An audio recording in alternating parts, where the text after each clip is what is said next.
Bismillahirrahmanirrahim. Assalamualaikum warahmatullahi wabarakatuh. Perkenalkan, nama saya Miftahul Khair, Prodi Ekonomi Syariah 2 semester 3. Di sini saya akan memenuhi tugas kuliah saya dari mata kuliah Filsafat Ilmu mengenai materi kelompok saya, yaitu Sejarah Perkembangan Filsafat dan Tokoh-tokoh Filsafat. Yang pertama yaitu Sejarah Perkembangan Filsafat. Sejarah perkembangan filsafat berkembang atas dasar pemikiran kefilsafatan yang telah dibangun sejak abad ke-6 sebelum Masehi. Adapun beberapa zaman perkembangan filsafat, yang pertama yaitu zaman Yunani kuno. Pada zaman Yunani kuno dikenal sebagai masa keemasan filsafat karena semua orang diberi kebebasan menyampaikan ide-ide atau pemikirannya. Dan pada saat itu Yunani juga dikenal sebagai gudang ilmu dan filsafat karena tidak lagi mempercayai metodologi yang ada, tetapi lebih bersikap menyelidiki sesuatu secara kritis. Kemudian yang kedua yaitu pada zaman abad pertengahan. Pada zaman abad pertengahan ditandai dengan munculnya beberapa para teolog. Selain itu, para ilmuwan pada saat itu didominasi oleh para teolog, sehingga aktivitas ilmiah terkait dengan aktivitas keagamaan. Adapun perbedaan yang mencolok antara abad pertengahan dengan abad-abad sebelumnya yaitu mengenai keagamaan, mengenai dominasi agama.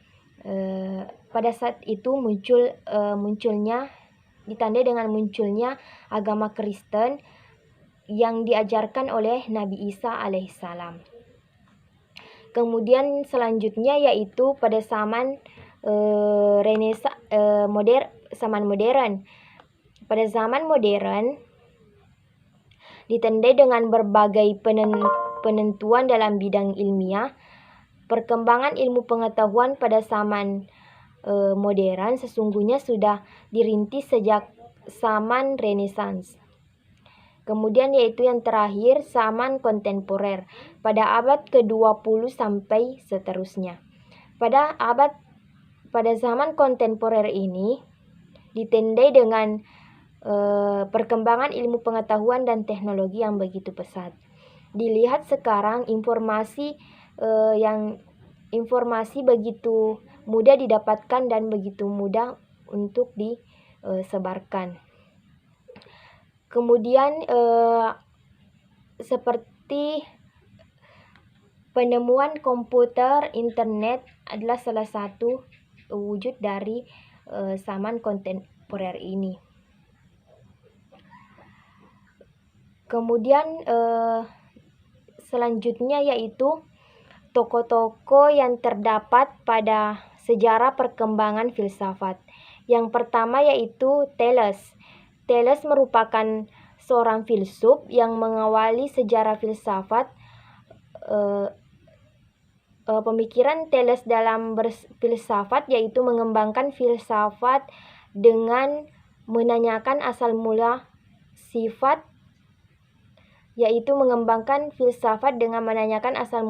dasar-dasar dan komposisi alam semesta. Jadi, Thales akan mengemukakan pendapat dengan mencari tahu dulu asal mula sifat dasar tersebut atau tergesa-gesa dalam hal apapun. Kemudian yang kedua yaitu Anaximandrars. Tokoh yang kedua ini memiliki pemikiran tentang bumi, yaitu bumi yang berbentuk silinder. Dalam pemikiran Anaximandrars menunjukkan pada suatu unsur yang tidak bisa diamati dengan indera. Kemudian yang ketiga yaitu Pythagoras. Pythagoras adalah seorang filsuf yang lahir di Samos, Ionia. Dalam pemikirannya berisikan tentang semua benda adalah bilangan dan segala gejala alam merupakan indrawi dari perbandingan-perbandingan matematis. Kemudian yang keempat, Xenophanes. Selain sebagai seorang filsuf, Xenophanes adalah seorang penyair. Ia memiliki dua peran, yaitu sebagai penyair dan juga sebagai tokoh filsuf. Dia beranggapan dalam pemikirannya bahwa di dalam pemikiran filsafat, rasio dan pemikiran mitos itu terdapat konflik.